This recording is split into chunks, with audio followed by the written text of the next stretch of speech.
no podemos estar en puertas de un proceso electoral con semejantes acciones y actitudes.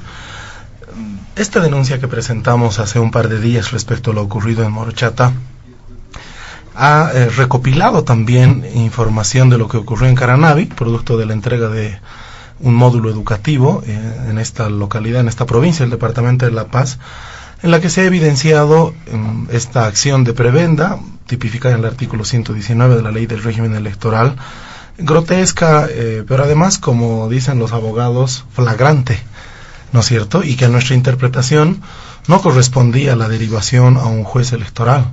El artículo 249 de la Ley del Régimen ha establecido el procedimiento específico para el tratamiento de estas causas, pero está claro que una lógica de sumisión y de temor impide a estos ciudadanos que fueron designados por el partido de gobierno y que por lo tanto le deben el cargo, se animen a emitir una resolución que aplique rápidamente el artículo 120 con sus tres componentes: sanción pecuniaria, la aplicación de la tabla más alta del 10 por 1000, como establece el reglamento de difusión de medios, porque Bolivia TV también ha incumplido, ha infringido y por lo tanto ha violentado la norma y amerita una sanción.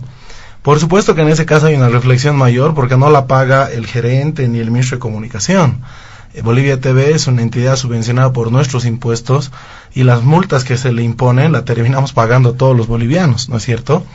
Dice el parágrafo 3º del artículo 120, establecimiento de responsabilidades. Va a ser un juez de cuantía inferior de una provincia el que se anime a establecer una sanción en contra del presidente del Estado y candidato. No va a ocurrir aquello, ¿no es cierto? Y yo lo digo con franqueza, no va a ocurrir. Ojalá que no tengamos la vergüenza de recibir una sanción de un salario mínimo o dos y pare de contar, cuando lo que deberíamos hacer más bien es sentar un precedente claro y específico para todo servidor público, como está establecido en la ley Marcelo Quiroga Santa Cruz. Prohibiciones específicas para el uso de bienes en beneficio propio. No solo debería haberse activado el mecanismo electoral, debiera haberse activado también el mecanismo penal, que ha sido incorporado en nuestra legislación para sentar un precedente en contra de estos funcionarios que usan, abusan, disponen de la manera más grotesca el patrimonio del pueblo boliviano para hacer campaña electoral. Esta es una condición de desigualdad sobre la que hemos reclamado desde el inicio de la Constitución. El artículo 238 de la Constitución, parágrafo 3º y 4º, ha establecido una desigualdad. Todos renuncian menos el presidente para habilitarse a un proceso electoral. Y no es que nosotros pedimos que ahora nadie renuncie, todo lo contrario, todos deberían renunciar para estar lejos de la cosa pública y por lo tanto enfrentar una campaña como corresponde. Con las nuevas reglas, ahí veremos cómo funciona el tema de la asignación de publicidad gubernamental y todo aquello, pero creo que este hecho es uno, junto con los que habrá que retrotraernos en la primaria, con el proceso de impugnación, por ejemplo, y la fundamentación planteada por las resoluciones del órgano electoral respecto a la vigencia del referéndum del 21 de febrero del año 2016. Creo que desde el inicio de estas acciones de impugnación en contra del Tribunal Supremo Electoral es que ha quedado ante la ciudadanía esta acción de descrédito, de falta de confianza, de pérdida de credibilidad y de por lo tanto el acercamiento de una sombra de fraude electoral, ¿no es cierto?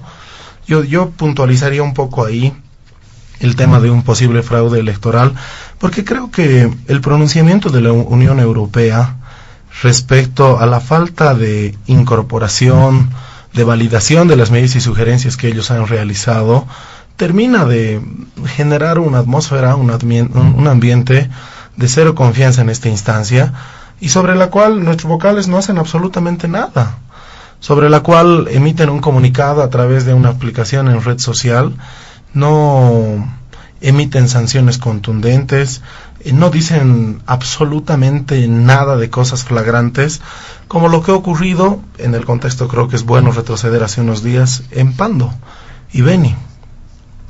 El acarreo de personas tiene varios fines. entre intentar recuperar un senador, porque saben que la elección va a ser dura, y obviamente la cercanía territorial entre Riberalta y Puerto Gonzalo Moreno es tan corta que permite realizar ese acarreo, porque no existe transporte terrestre, sino más bien lacustre. Pero ahí hay pues temas estructurales. Ese es un tema mayor, porque lo que ha ocurrido es que se ha aprendido a una ciudadana que se ha acogido al derecho del silencio. El Tribunal Supremo Electoral, como ya es costumbre, se ha lavado las manos, ha dicho, este es un tema del Ceresi, y ellos tendrán que informar. El Ceresi ha dicho, es una responsabilidad individual de esta funcionaria y que nos vamos a adherir en la causa en el Ministerio Público. Pero aquí hay un elemento importante. Cuando ocurrió este hecho, se detuvo también a otro ciudadano con 7,000 bolivianos. Y hasta ahora no nos hemos enterado quién es el que le otorgó esos recursos, cuál es el propósito, la finalidad, quién financia en realidad el acarreo con fines de beneficio electoral entre Beni y Pando. No lo sabemos.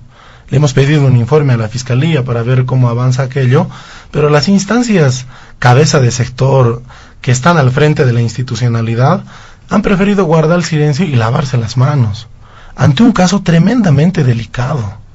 Estos componentes, que intento recapitular brevemente por el tiempo que entiendo que es nuestro peor enemigo, terminan de mostrar un escenario de poca confianza, de desacreditación, de pérdida de autoridad en materia electoral, y terminan nomás mostrando que no tenemos un árbitro imparcial, que ha roto los principios establecidos en la propia ley del régimen electoral y que por supuesto impulsa a otro tipo de acciones, como esta del 9 de julio, que por supuesto nosotros respaldamos y esperamos que tenga vigoroso respaldo no solo en Santa Cruz, sino en el resto de los departamentos, porque entienden en conclusión que mientras no existe un árbitro imparcial, no puede haber un proceso electoral que además inhabilite a candidatos que el pueblo boliviano dijo que no podían participar al no haberse modificado la Constitución. Entonces este es un tema tremendamente complicado, este es un tema tremendamente duro, que tiene que llamar a la reflexión a la ciudadanía. Y aquí creo que tenemos que hacer un mea culpa a las organizaciones políticas de oposición, porque no hemos tenido la contundencia para posicionar ante la ciudadanía el grave riesgo que enfrentamos con este órgano electoral. Y apostamos más bien a una responsabilidad cívica y ciudadana que pueda ayudarnos entre todos a exigir la renuncia de estos vocales. Y aquí hay datos bien interesantes, ¿no?, y contradictorios. La señora María Eugenia Choque fue ministra interina y viceministra titular en la gestión del expresidente Mesa, ¿no es cierto?, que ha preferido no decir absolutamente nada de este asunto. Yo estaba en la comisión de evaluación para la elección de vocales del Tribunal Supremo Electoral y revisando los antecedentes en las copias que guardo, he visto su hoja de vida y en su hoja de vida no figura, por ejemplo, el desempeño de este cargo. ¿Qué se oculta? ¿Qué otros intereses existen? ¿Qué tipo de colusiones existen entre el gobierno y estos otros candidatos? No lo sé, pero llama muchísimo la atención, ¿no? Es innegable que el órgano electoral está copado por militantes del movimiento al socialismo. Este vocal que viene de Oruro, Paredes, pintando paredes, Mamani, dicen, no sé, esas fotos yo no... ¿Quién las habrá tomado más o menos? ¿No es cierto? Y esa es una actitud tremendamente irresponsable con la democracia, que en estos afanes prorroguistas prefiere el gobierno respaldar una desinstitucionalización que tiene estos periplos de renuncias constantes de funcionarios que no le hacen bien a la institucionalidad electoral.